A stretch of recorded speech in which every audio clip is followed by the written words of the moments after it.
शिस्त पाळूया सगळ्यांनी। या साईडला या साईडला या साईडला या सगळ्यांनी खाली बसा। आपला मोर्चा लांबपर्यंत आहे। सगळ्यांना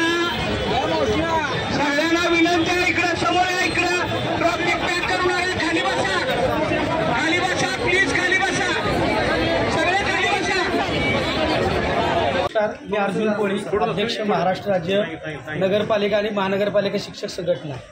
महाराष्ट्रामध्ये नगरपालिका आणि महानगरपालिकेचे 1 लाख शिक्षक आहेत। सगळ्यात दुर्दैवाची बाब ही आहे की जिल्हा परिषद शिक्षक असू देत, खाजगी शाळेचे शिक्षक असू देत, यांना वेतन आयोग असेल, जुनी पेन्शन असेल किंवा 100% वेतन असेल, हे तातडीने दिलं जातं।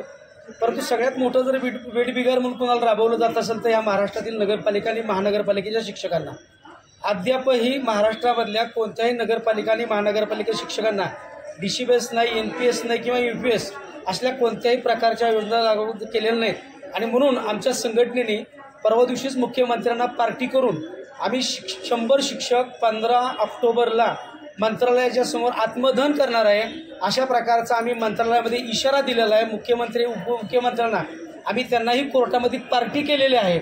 आणि जर आमचा हा प्रश्न 100% वेतन आणि जुनी पेन्शनच्या संदर्भात सुटला नाही तर आमच्या राज्यातले 100 शिक्षक हे मंत्रालयाच्या समोर आत्मदहन करणार आहेत। हा अतिशय महत्त्वाचा या संदर्भातला विषय आहे।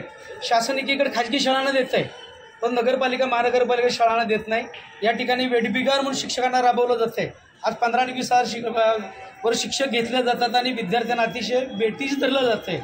आणि म्हणून नियमित शिक्षक या ठिकाणी नेमावं आणि जुनी पेन्शन लागू करावी, अशा प्रकारची आमची या ठिकाणी मागणी। धन्यवाद। राज्य प्राथमिक शिक्षक समन्वय समिती